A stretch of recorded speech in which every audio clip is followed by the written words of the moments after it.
Step out now. A black woman driving a car this expensive. Something's not right here.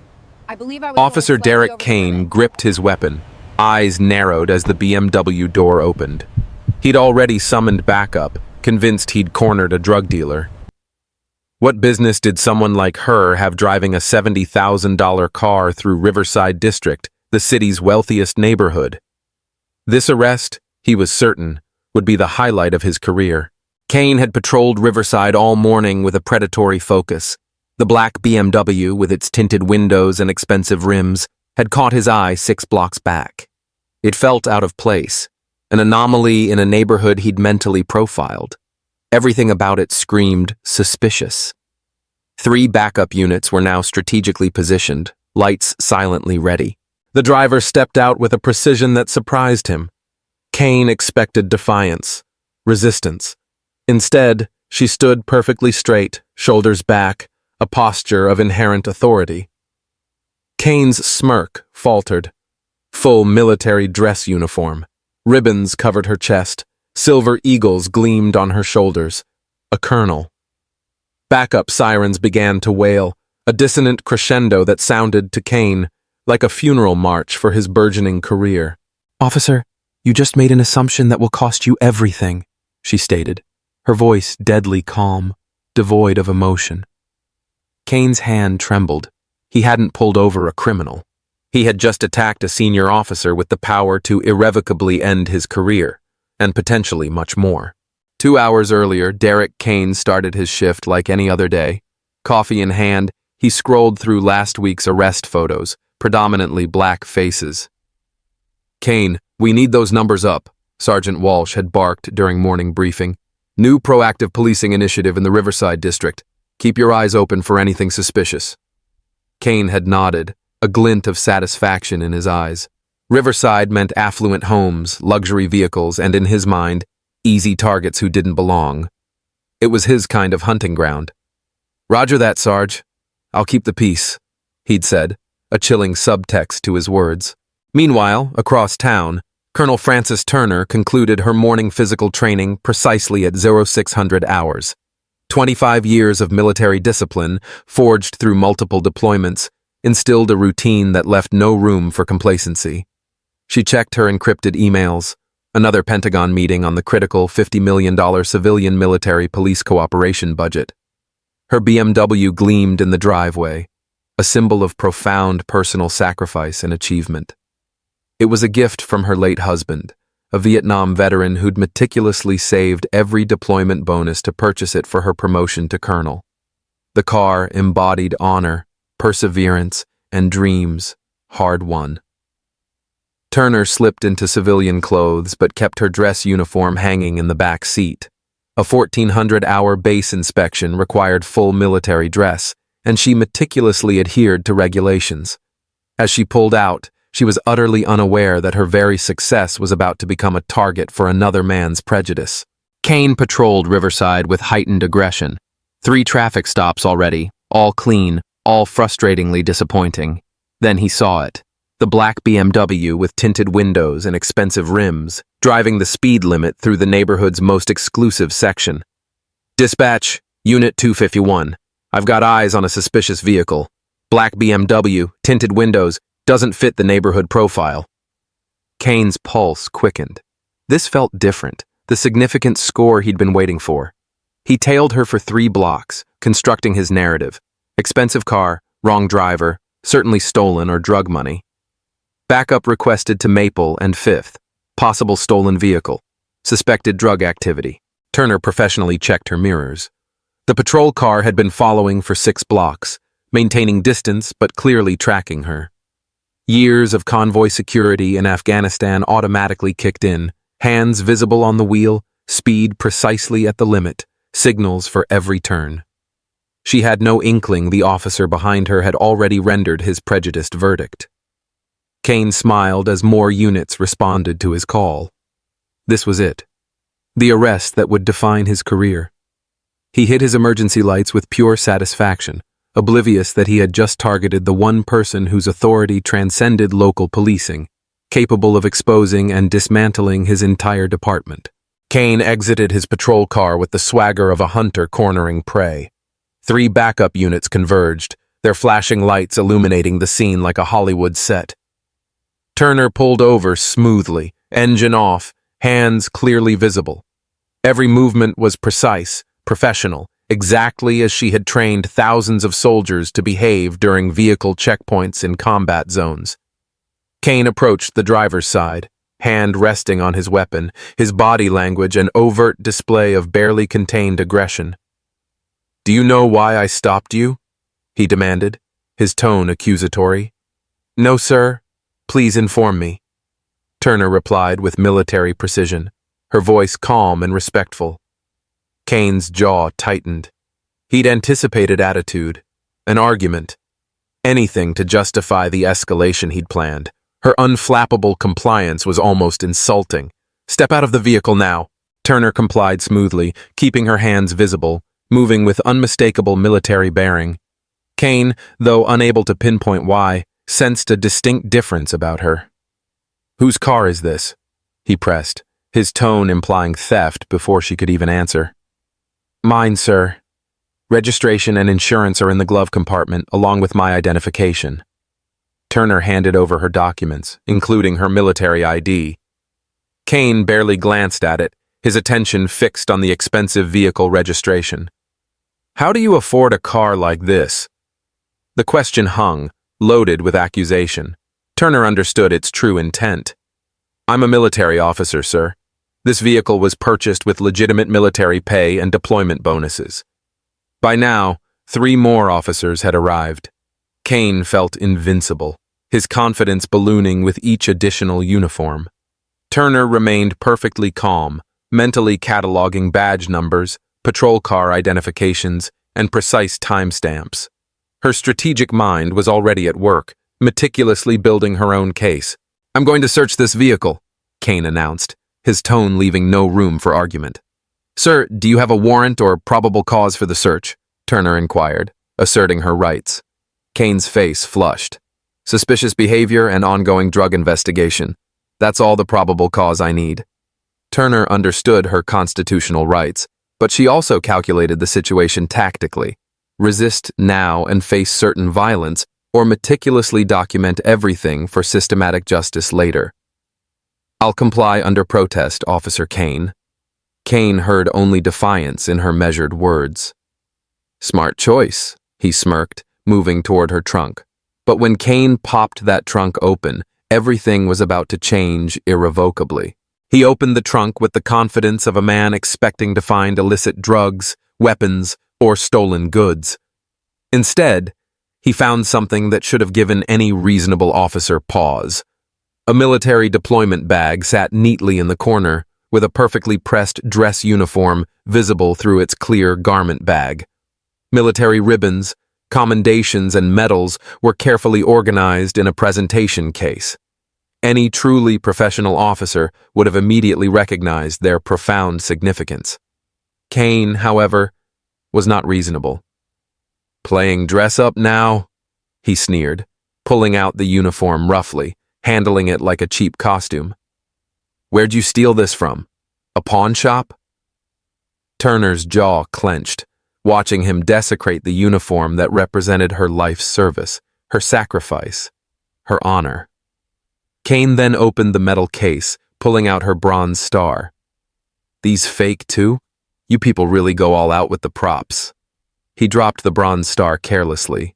It hit the pavement with a metallic clink that resonated like a gunshot in Turner's ears. "Sir, those are legitimate military commendations earned through 25 years of active service." "Sure they are, sweetheart," Cain scoffed, kicking the fallen medal. "What's next? You going to tell me you're a general?" The body cameras were recording everything. Turner knew it. Cain's backup officers knew it. But Cain was too intoxicated by his own perceived power to care.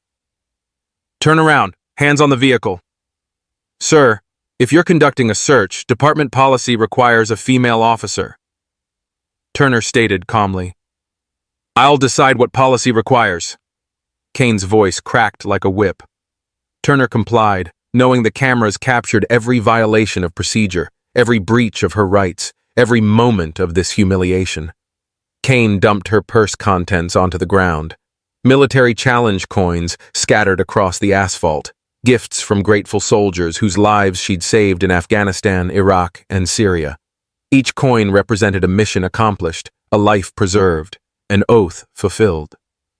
Cain stepped on them as if they were worthless trinkets. "Drug money," he declared, waving her cash per diem from last week's Pentagon meetings. "How much you carrying here, sweetheart?" "Sir, that money is legitimate per diem from official government travel." Cain's backup officers exchanged uncomfortable glances. Something felt profoundly wrong, but the blue wall of silence held firm. "We're going to need the drug dog," Cain announced, deliberately extending the detention beyond legal limits. That's when Sergeant Walsh arrived. A 20-year veteran, Walsh had seen enough real criminals to recognize when something didn't add up. He observed Turner's composed responses, her military bearing, her professional compliance under extreme pressure. "Cain, what have we got here?" "Suspected drug dealer, Sarge. Expensive car, acting suspicious, probably stolen military gear." Walsh studied Turner more carefully, her posture, her discipline, her way of standing at attention even while being humiliated. "Ma'am, can I see that military ID again?" Turner handed it over. This time someone actually read it. "Colonel Francis Turner, 25 years active duty, current assignment, Pentagon." Walsh's face went pale, but Turner had already made a decision that would end more than just Cain's career. Turner looked into Walsh's confused eyes and grasped the grim truth. There would be no peaceful resolution here. Cain's pride had painted him into an inescapable corner, and he would rather destroy her than admit his catastrophic mistake. It was in that moment that Colonel Francis Turner made a decision that would reshape American law enforcement forever. She shifted, instantaneously, from defensive victim to strategic predator. Her military mind began cataloging every violation, every witness, every piece of evidence she would need to systematically dismantle everyone who had participated in this humiliation. "Officers, I need to contact my attorney. That's my constitutional right." Cain couldn't deny the request without adding another glaring violation to his rapidly growing list of career-ending mistakes. Turner pulled out her phone and dialed a number she knew by heart. Cain assumed she was calling some public defender. He had no idea she was about to trigger a Pentagon-level response. "This is Wolverine 6, Turner said calmly into the phone, using a secure military call sign. "Requesting immediate command notification. I am currently detained by civilian law enforcement. Legal authority questionable. Time is 14:52 hours. Cain heard lawyer talk. The Pentagon duty officer heard something entirely different. A field commander under attack, using emergency protocols. Location? Intersection of Maple and 5th. Badge numbers 243, 351, 448. Detention without probable cause. Search without warrant. Military uniform desecrated. Federal officer interference. Walsh caught the precision of her language, the military time format, the professional terminology. This was not how drug dealers spoke to their lawyers. Within minutes, Turner's phone buzzed with encrypted responses. Base commander alerted. Pentagon liaison contacted. Military legal en route. Congressional notification authorized. But Cain misread every signal as panic from a caught criminal. "Time's up." Cain snatched the phone from her hands. "That's a federal crime," Turner stated, referring to interfering with a military officer's official communications. But Cain had no idea what he'd just done. Turner looked directly into Cain's eyes with the calm of someone who had faced enemy fire and lived. "Officer Cain, you have just committed your final mistake in law enforcement. The consequences will be beyond anything you can imagine." "Is that a threat?" "It's a mathematical certainty." Walsh felt ice run down his spine. There was something in her voice, an absolute confidence that made him believe every word. Turner was placed in handcuffs, but she used the walk to the patrol car to send one final text to her Pentagon contact. Full military response authorized. Congressional notification level. As Cain drove toward the station, he practically radiated satisfaction. Another criminal off the streets. Another successful arrest to pad his statistics. He was oblivious that, at that exact moment, 3 Pentagon generals were already reviewing the body camera footage automatically uploaded to federal databases. He didn't know that Turner's lawyer was a Joint Chiefs of Staff communications officer. He had no idea the woman in his back seat controlled $50 million in federal police funding. Most importantly, Cain had no clue that his department was about to become a devastating case study in what happens when local law enforcement attacks the wrong federal officer. The reckoning was already beginning, and Cain was still smiling. At the police station, Cain paraded Turner through the booking area like a prize trophy. Every officer watched as he brought in his big catch, the suspicious black woman with the expensive car. "What have we got, Cain?" Desk Sergeant Rodriguez asked, eyeing Turner's unwavering military bearing. "Drug dealer with fake military gear. Stolen car investigation," Cain announced proudly, ignoring the glaring contradictions in Turner's composed demeanor. Turner endured the fingerprinting and mugshots with military discipline. Each flash of the camera, each humiliating procedure, only strengthened her resolve. The booking officers couldn't help but notice something profoundly different about her. Her unwavering posture, direct eye contact, and calm under extreme pressure. This was not how criminals usually acted. Cain embellished his incident report with creative fiction. Erratic driving, attempted flight, resistance to arrest. His backup officers remained silent, complicit in the lies. Their body cameras, however, told a completely different story, but they trusted Cain to handle any awkward questions later. "I need my phone call," Turner stated simply. Cain delayed the process, hoping to extend her humiliation. When he finally allowed the call, Turner contacted military legal services directly. Within 30 minutes, the base commander was fully briefed. Military protocols had kicked in automatically. Any detention of a federal officer by civilian authorities triggered immediate investigation procedures. Cain made his fatal mistake when he decided to place Turner in the general holding cell with actual criminals, a dangerous power play, attempting to assert dominance by placing a military officer among violent offenders. The other inmates recognized Turner's bearing immediately. 2 former soldiers among them instinctively offered protection. Word spread. This woman was the real deal. Meanwhile, 3 expensive cars pulled into the station parking lot. Military legal officers and civilian attorneys stepped out, their presence causing immediate anxiety among the desk staff. "Why would a drug dealer need this kind of legal firepower?" Rodriguez muttered. That's when the front desk phone rang. Pentagon direct line. Captain Morrison took the call personally. The voice on the other end was crisp, professional, and absolutely terrifying. "This is Colonel Williams, base commander.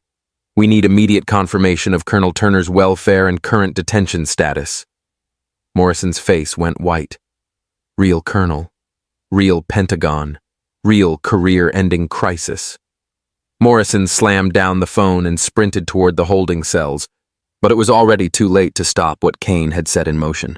Morrison burst through the station doors, a man whose house was on fire. He cornered Cain in the hallway, his face a mask of barely controlled panic. "Cain, please tell me you didn't actually arrest a real military colonel." Cain's swagger evaporated instantly. The Pentagon didn't make courtesy calls about fake IDs and stolen cars. "Sir, she had expensive stuff. Didn't fit the profile. I thought—" "You thought?" Morrison's voice cracked. "The Pentagon doesn't think, Cain. They know." Body camera footage was already being reviewed in real time. Turner's professional behavior throughout the entire arrest was undeniable. Every protocol Cain violated, every constitutional right he trampled, every lie he told, all captured in high definition. 3 military vehicles with government plates arrived. Base commanders, military police, and JAG officers marched through the front doors like they owned the place. The entire station erupted in nervous energy. Officers whispered, Desk staff made urgent calls, and everyone suddenly found reasons to be anywhere except near Cain. Morrison ordered Turner's immediate release, but the damage was catastrophic. The military delegation demanded complete briefings, all video evidence, and every document related to the arrest. This wasn't going away with apologies and paperwork. Cain attempted desperate damage control, claiming the stop was legitimate and everything just got misunderstood. But military officers reviewed footage with surgical precision. They saw an experienced colonel under fire, handling the situation with more professionalism than many police officers could manage. Colonel Williams interviewed Turner privately. Her account matched the video evidence perfectly, down to timestamps and exact quotes from Cain's verbal attacks. Williams recognized exceptional leadership under pressure. Turner's composure had actually prevented the situation from escalating to violence, protecting everyone involved, including, ironically, Cain's career, though he'd destroyed that himself. Military legal briefed civilian authorities on the federal implications: interference with military duties, civil rights violations, false arrest of a federal officer. The charges multiplied exponentially. Cain's backup partners distanced themselves faster than rats abandoning a sinking ship. Union representatives found precious little to defend when faced with clear video evidence and Pentagon involvement. Local media caught wind of the story. Military vehicles at a police station were unusual enough to attract attention. Radio scanners had picked up Cain's original backup calls about a suspicious black female. Social media began lighting up with leaked footage. Professional military officer enduring harassment while maintaining perfect discipline. The optics were absolutely devastating. Cain's world was crumbling in real time, and he still had no idea how powerful Turner truly was. News vans began arriving within hours. Military colonel arrested by police was the kind of story that spread like wildfire, quickly jumping to national coverage. Cain's attempts at damage control backfired spectacularly. Every interview request, every statement to supervisors, only highlighted the obvious contradictions between his written report and the crystal-clear video evidence. Turner refused to leave the station quietly. She demanded immediate meetings with the mayor, police chief, and district attorney. Her military brass backed every demand with the full weight of federal authority. City officials scrambled into crisis management mode. This wasn't routine police misconduct. Military involvement meant federal oversight, congressional attention, and national media scrutiny. Investigators began digging into Cain's history, and what they found was devastating. A clear pattern of racial profiling, excessive force complaints, and citizen grievances. The department had protected him through union agreements and internal reviews for years. While civilian authorities panicked, the military investigation proceeded with clockwork efficiency. Base Commander Williams authorized full cooperation with media, civilian authorities, and oversight agencies. Military transparency stood in stark contrast to police department secrecy. Turner scheduled a press conference for the next morning. Military legal cleared her statements, and her service record went public.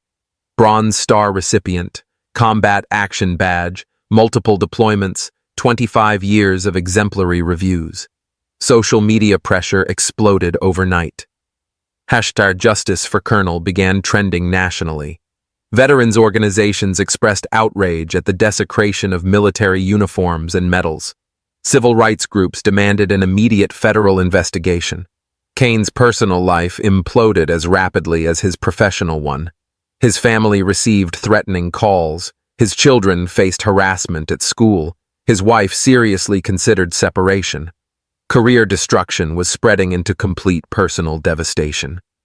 The police union attempted damage control, but found themselves defending the indefensible.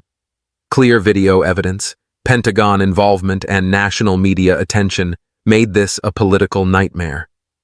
The district attorney's office began reviewing potential criminal charges: false arrest, civil rights violations, abuse of authority under color of law. Federal prosecutors examined the federal crime components. By midnight, the The mayor was calling emergency meetings with the police chief, demanding a comprehensive accountability plan before federal intervention became inevitable. Cain sat in his empty house, scrolling through social media posts, calling him every name imaginable. The confident swagger was gone, replaced by the dawning realization that he'd destroyed everything. But tomorrow's press conference would reveal Turner's true power and the $50 million bombshell that would reshape law enforcement forever. The press conference convened at City Hall at exactly 1,000 hours. Turner appeared in full dress uniform, every ribbon and medal precisely positioned. The assembled media immediately recognized this wasn't just another police misconduct victim. This was someone of immense importance. Military Public Affairs Officer Captain Davis approached the podium first. "Ladies and gentlemen, I present Colonel Francis Turner, United States Army, 25 years active service, Bronze Star recipient, and current Pentagon liaison for civilian-military law enforcement cooperation programs." The room stirred with interest, but the real bombshell was still coming. Turner stepped to the microphone with the bearing of someone accustomed to briefing generals and congressmen. Her voice carried the weight of absolute authority. "Yesterday's incident represents a fundamental failure of training, judgment, and character that calls into question this department's fitness for continued federal partnership." Reporters leaned forward, sensing something far bigger than a simple traffic stop. Turner continued with military precision. "I currently oversee $50 million in annual federal funding for military civilian police training programs nationwide. This specific department receives $2.3 million annually from programs under my direct administration." The room exploded. Cameras flashed, reporters shouted questions, and city officials watching on live television felt their stomachs drop. Military funding withdrawal would devastate the department budget, force massive layoffs, eliminate specialized units, and cancel equipment purchases planned for the next 3 years. "My role at the Pentagon includes oversight of national police reform initiatives. My recommendations carry direct weight with congressional defense committees, federal funding allocations, and military contractor selections nationwide."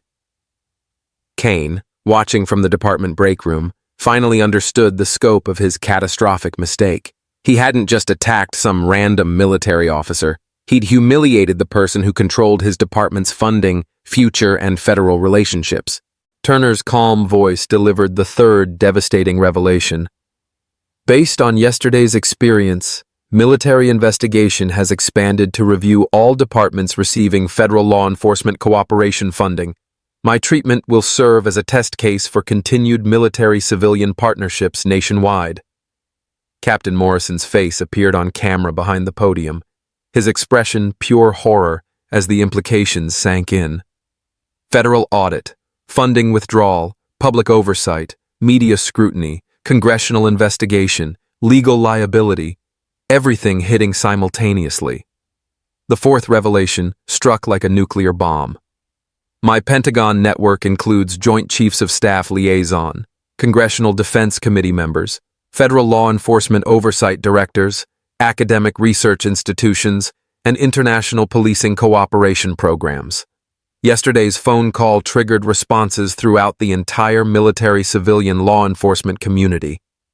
Questions from reporters revealed additional devastating context. Turner had personally designed many of the training protocols Cain's department claimed to follow. His violations demonstrated a complete failure of systems she had developed and implemented. Cain's history of complaints was re-examined under this new light. The pattern of behavior contradicted department claims of an isolated incident. Turner's professional analysis identified a systematic failure to implement federal training requirements that her department certified compliance with annually. Union lawyers frantically approached Turner's legal team, seeking private settlement discussions. She refused absolutely. This required public accountability, systematic reform, and transparent oversight. The final revelation destroyed any hope of quiet resolution. My next assignment after completing this Pentagon tour is command of the Military Police Training Academy at Fort Gordon. My experience here will directly influence how military police interact with civilian law enforcement for decades to come. Her closing statement carried the precision of a military briefing. This incident transcends personal grievance. It represents a critical test of whether civilian law enforcement can maintain federal partnership privileges through demonstrated commitment to constitutional policing and professional accountability. The translation was crystal clear to everyone watching. Fix this systematically and permanently, or lose federal support forever. Cain's career officially ended in that moment. The union couldn't defend violations against a federal partner. The department couldn't support such massive liability risk. The city couldn't afford federal investigation and funding loss. Turner concluded with measured precision. I will personally ensure this incident catalyzes meaningful reform benefiting all citizens and law enforcement professionals committed to constitutional service. Her words carried the weight of Pentagon authority, federal funding power, congressional influence, and military justice tradition. The local police department faced an ultimatum: embrace comprehensive reform under Turner's direct oversight or face federal intervention, complete funding loss, and possible federal takeover of operations. Cain drove home to an empty house. His wife had left that morning. His children were staying with relatives. Neighbors avoided eye contact. The full scope of consequences was finally crystallizing. Turner returned to base, receiving congratulations from commanding officers. Her professional handling had elevated military reputation, while starkly exposing civilian law enforcement failures on a national stage. The real consequences were just beginning, and they would reshape law enforcement across the entire state. Within 48 hours of Turner's press conference, the federal machine activated with devastating efficiency that would reshape American law enforcement forever. The Department of Justice Civil Rights Division opened a formal investigation with unprecedented scope. FBI agents descended on the police station with moving trucks, computer forensics teams, and federal warrants covering every aspect of department operations. They began comprehensive audits of department practices, training records, complaint histories, and financial management of federal grants dating back 7 years. Turner's Pentagon superiors authorized complete military cooperation with civilian investigators, providing comprehensive documentation of training contracts, funding requirements, compliance standards, and evaluation metrics that painted a damning picture. The department's repeated violations of federal training protocols became evidence in what was rapidly becoming the largest civil rights case in the state's history. City legal teams scrambled desperately for damage control, but insurance companies were already reviewing liability coverage for civil rights violations. Municipal bond ratings faced immediate downgrade reviews. Federal investigations triggered automatic financial oversight provisions that could affect the city's borrowing capacity for decades. Credit agencies placed the city on negative watch lists. Cain faced coordinated legal attacks from multiple directions simultaneously: federal civil rights charges, state criminal prosecution, civil liability lawsuits, and police misconduct investigations, all proceeding on parallel tracks. His pension was under review for complete forfeiture due to felony convictions. His union representation was quietly withdrawn after lawyers determined the case was completely unwinnable. The department's union officially distanced itself while quietly encouraging members to cooperate fully with federal investigators. Body camera footage protected officers who remained professional throughout the incident, while unequivocally condemning Cain's obvious violations of basic constitutional rights. Turner's military legal team filed a federal lawsuit seeking declaratory judgment about the police department's fitness for continued federal funding. The precedent this could set had the potential to affect similar departments in all 50 states and reshape the entire landscape of federal-local law enforcement cooperation. The first corporate consequence hit with immediate devastating impact. Police equipment suppliers began reviewing contracts en masse across multiple states. Military-grade equipment required federal approval. Departments under civil rights investigation automatically lost eligibility for advanced purchases. Millions in pending orders were canceled overnight, affecting manufacturers nationwide. The second wave followed within days, like a financial tsunami. Training contractors canceled programs across the board, avoiding any association with departments facing federal oversight. Private companies couldn't afford reputational damage from controversial partnerships. Revenue streams departments had relied on for years vanished immediately, forcing budget emergencies. Insurance premiums skyrocketed as civil rights violations triggered comprehensive liability coverage reviews. The department faced an immediate budget crisis from increased coverage costs that exceeded their annual equipment budget by 300%. The state legislature called emergency hearings on police accountability statewide. Turner was invited to testify about military-civilian law enforcement partnerships, federal funding oversight, and reform requirements. Her appearance was scheduled for prime-time television, guaranteeing maximum media coverage and political impact. Her testimony systematically destroyed the state law enforcement lobby with clinical precision. Current oversight systems failed catastrophically. Federal investment requires genuine accountability measures, not cosmetic reforms designed to protect misconduct while maintaining funding streams. Academic partnerships collapsed next in a domino effect. Universities receiving federal grants for police research couldn't maintain relationships with departments under active civil rights investigation. Research programs worth millions in federal funding were suspended indefinitely, affecting criminal justice programs nationwide. Cain's criminal defense attorney attempted to negotiate a plea agreement, but federal prosecutors smelled blood in the water. They offered reduced charges only in exchange for complete cooperation in a broader investigation that was expanding to examine systematic patterns across multiple departments statewide. Cain's detailed testimony revealed a department culture that actively tolerated racial profiling, excessive force, and constitutional violations through informal protection systems. His cooperation opened floodgates to federal examination of practices the department had successfully hidden for decades. City financial analysis painted an absolutely devastating picture. Federal funding loss, $2.3 million annually with no replacement sources. Legal defense costs, $500,000 estimated minimum, potentially reaching millions. Settlement liability, $2.5 million estimated based on similar federal cases. Insurance premium increases, $300,000 annually for basic coverage. Reform implementation costs, $1.2 to $2 million upfront investment required. The total exceeded the police department's budget increases for the next 5 years combined. The alternative was federal takeover of department operations under direct Justice Department supervision.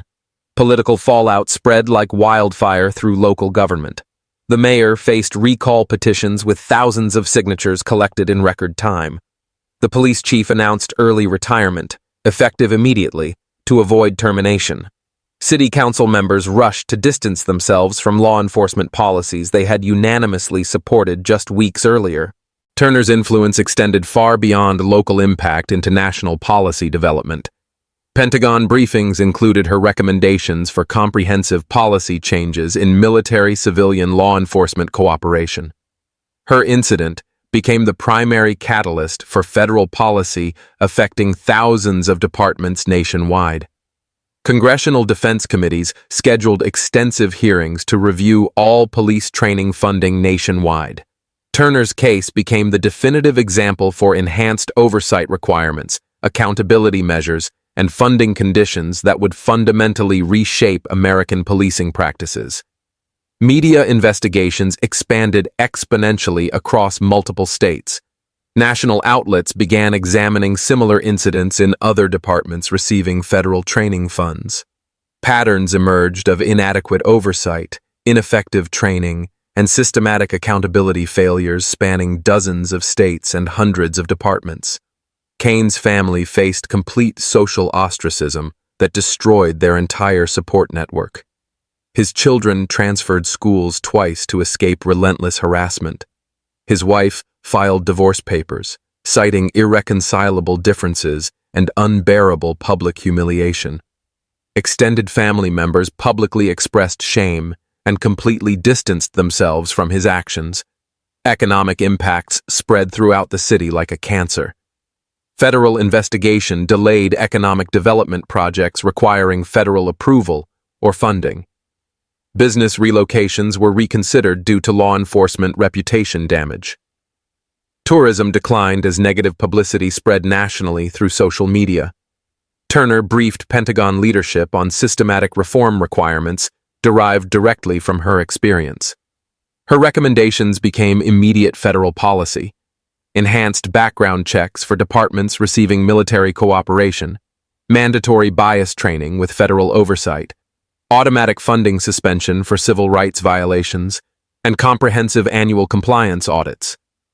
External legal counsel recommended a comprehensive settlement, including a public apology, policy reforms, federal oversight acceptance, financial compensation, personnel changes, and training modifications. The total price tag approached 8 figures when including long-term compliance costs. Turner's response, through her legal team, was absolutely uncompromising. Settlement must include structural changes preventing future incidents, not just financial compensation. Accountability must be systematic, permanent, and federally monitored with measurable outcomes. State-level policy changes accelerated rapidly under federal pressure. The governor announced a comprehensive police reform initiative based entirely on Turner's recommendations. Federal funding for all state law enforcement would require enhanced accountability measures that departments across the state scrambled desperately to implement.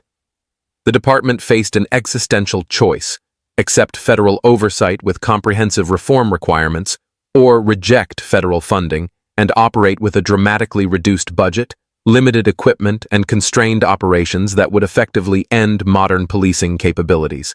Cain's final attempt at legal defense collapsed when investigators uncovered additional body camera footage from previous incidents.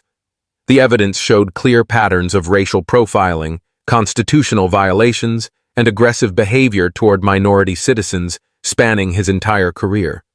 The department had systematically protected him through union agreements despite overwhelming evidence of continuous misconduct. Turner's professional reputation was enhanced nationally by her exemplary incident handling. Pentagon leadership considered early promotion, expanded authority over civilian military law enforcement programs, and increased responsibility for national policy development affecting federal-local law enforcement cooperation nationwide. Corporate America began taking serious notice.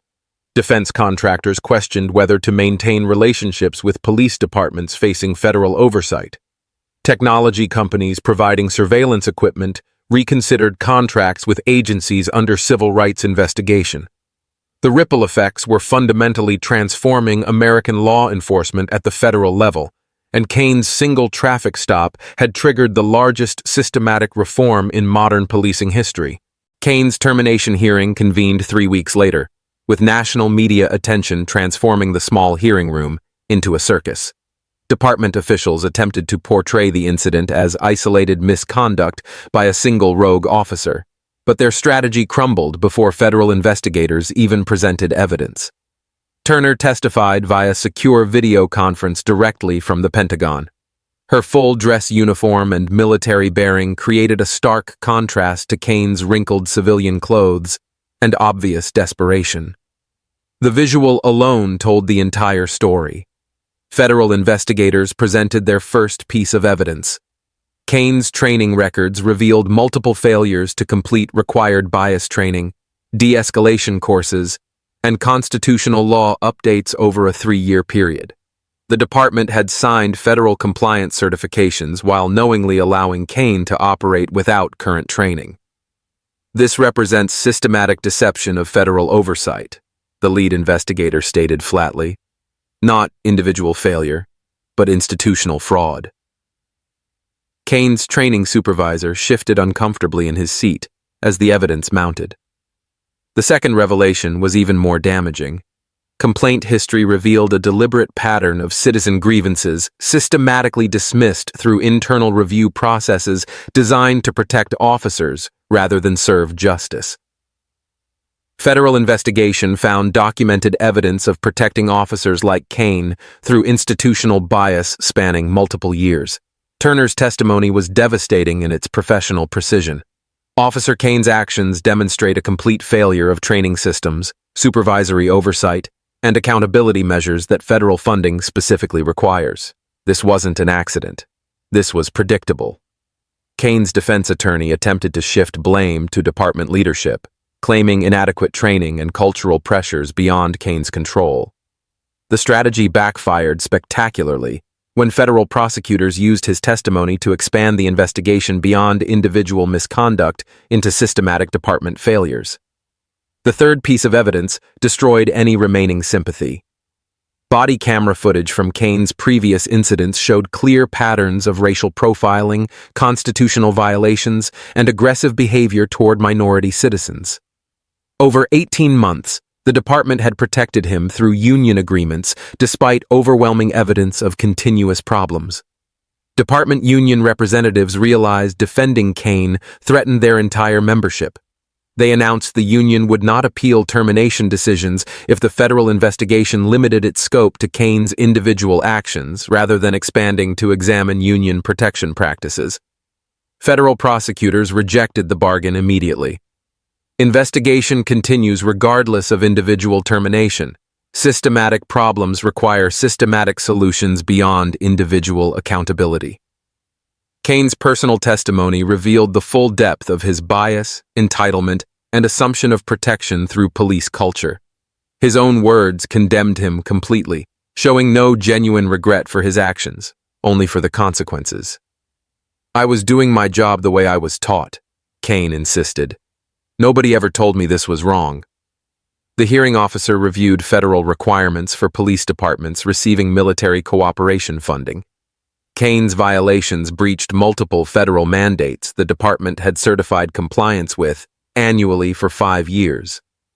Turner's cross-examination by Cain's attorney backfired spectacularly. Her military precision, factual responses, and professional demeanor highlighted Cain's complete incompetence and unprofessionalism in devastating detail. Cain made his final mistake when he attempted to question Turner's credibility directly. "She's playing the race card for personal advantage. This whole thing is blown out of proportion." The comment demonstrated continued bias, a complete lack of understanding, and an absolute absence of professional growth or remorse. Federal investigators presented financial evidence showing the department had systematically used federal training funds for equipment purchases while deliberately skipping mandatory bias training, de-escalation programs, and constitutional law courses for 3 consecutive years. Cain's former supervisor provided the final testimony, revealing systematic pressure to protect officers regardless of misconduct. The culture of impunity had enabled Cain's behavior through years of protected violations, while federal funding continued flowing. The hearing officer determined termination was completely justified, but noted individual accountability was insufficient for systematic problems requiring federal oversight and comprehensive reform. Cain's final statement revealed no genuine remorse whatsoever. He continued blaming Turner for overreacting, the department for abandoning a loyal officer, and the federal government for political persecution designed to destroy good cops. The decision was announced immediately. Termination upheld, pension completely forfeited, criminal prosecution supported, civil liability confirmed. Cain was officially stripped of police authority, law enforcement certification, and all retirement benefits. Post-hearing interviews showed Cain's continued defiance and complete lack of understanding. "This whole thing is political correctness gone crazy. I was doing my job protecting the community." His comments guaranteed continued federal investigation interest and eliminated any possibility of future law enforcement employment. Turner's response remained dignified and focused. Today's decision represents the first step toward accountability. Real reform requires sustained commitment to constitutional policing, not just individual punishment. Cain left the hearing, escorted by federal marshals, and was immediately arrested on civil rights charges. The symbolism was powerful. From police authority to federal defendant in a single day. His destruction was complete, but Turner's transformation of American law enforcement was just beginning. 6 months after Cain's arrest, Turner's incident had become the catalyst for the most comprehensive police reform in American history. Congress passed the Federal Law Enforcement Accountability Act with overwhelming bipartisan support. The legislation, nicknamed the Turner Standards by media and law enforcement nationwide, established unprecedented federal oversight for any department receiving military cooperation funding.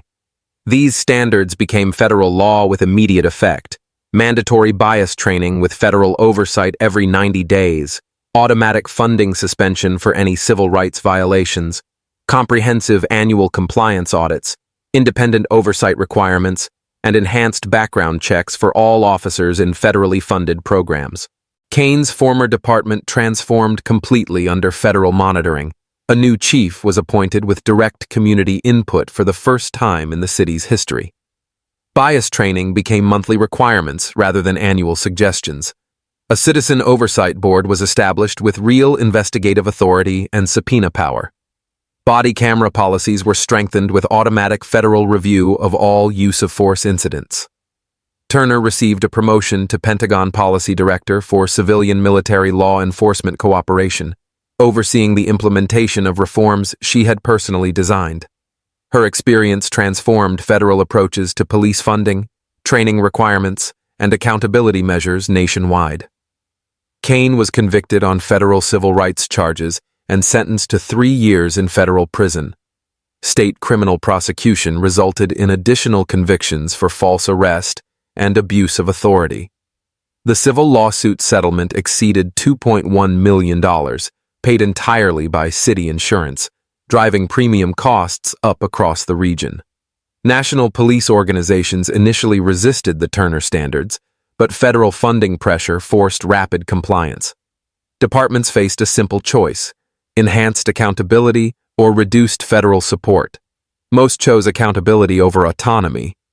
Academic research institutes began studying Turner's incident as a definitive case study in effective reform pressure. Her professional response, strategic use of military authority, and systematic approach became required curriculum in criminal justice programs nationwide. Police training academies across all 50 states incorporated the Turner case into mandatory coursework.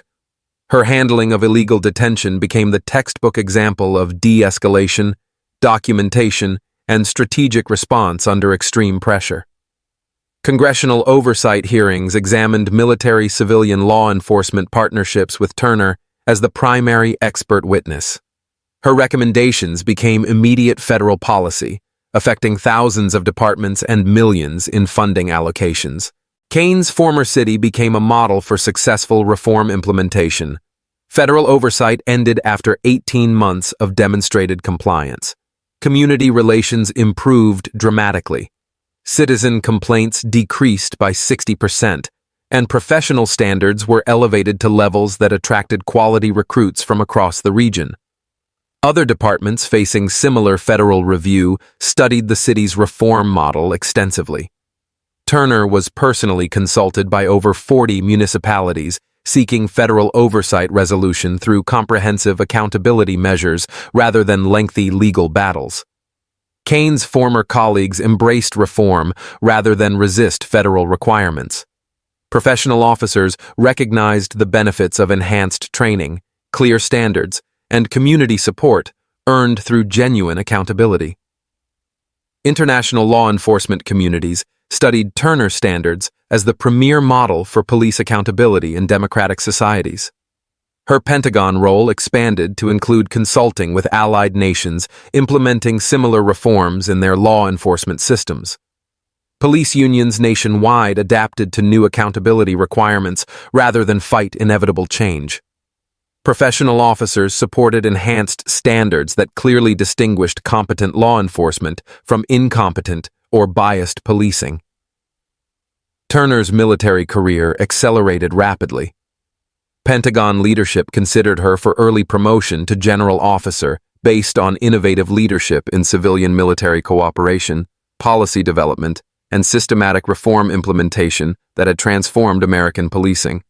Federal funding for police training actually increased under Turner standards as departments meeting accountability requirements received enhanced support for professional development, equipment modernization, and community policing programs. But Turner's true legacy was just beginning. 2 years after the incident that changed American law enforcement forever, Turner drove her BMW back to the intersection of Maple and 5th Street, where Cain had first pulled her over. The corner now featured a small memorial garden created by community activists, Constitutional Accountability Square, honoring her contribution to nationwide police reform. Fresh flowers were placed regularly by visitors who came to see where systematic change had begun. She parked in the same spot where Cain had forced her to endure humiliation. But everything had transformed completely. Officers in the newly reformed department received monthly enhanced training, comprehensive community oversight, and federal accountability measures that prevented racial profiling. Traffic stops now followed strict protocols that protected both citizens and professional officers. Cain was serving his federal prison sentence in a minimum security facility 3 states away.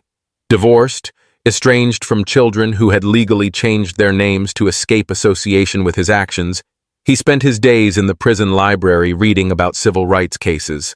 His story had become required study material for new police recruits, learning about the devastating consequences of bias, abuse of authority, and constitutional violations.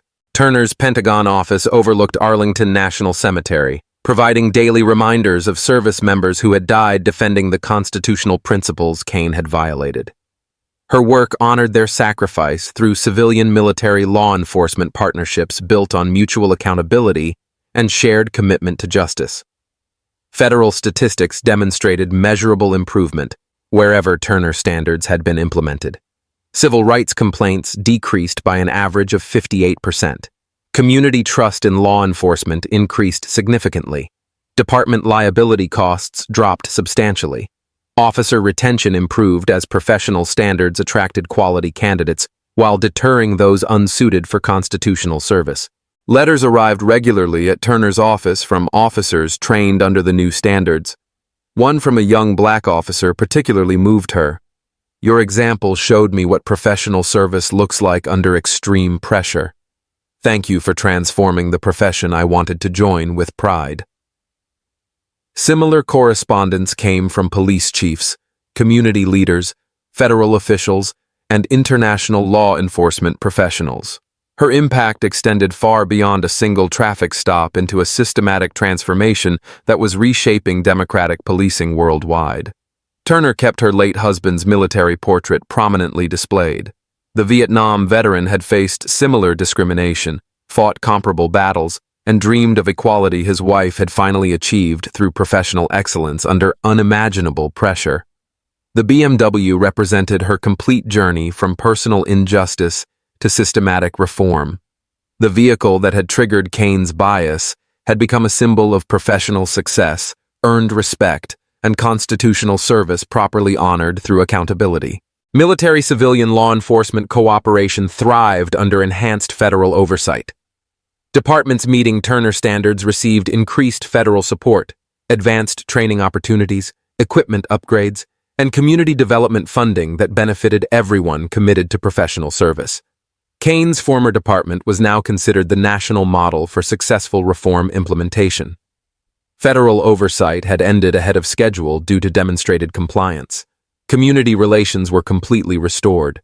Professional standards elevated to levels that attracted recruits from across the nation, seeking departments committed to constitutional policing.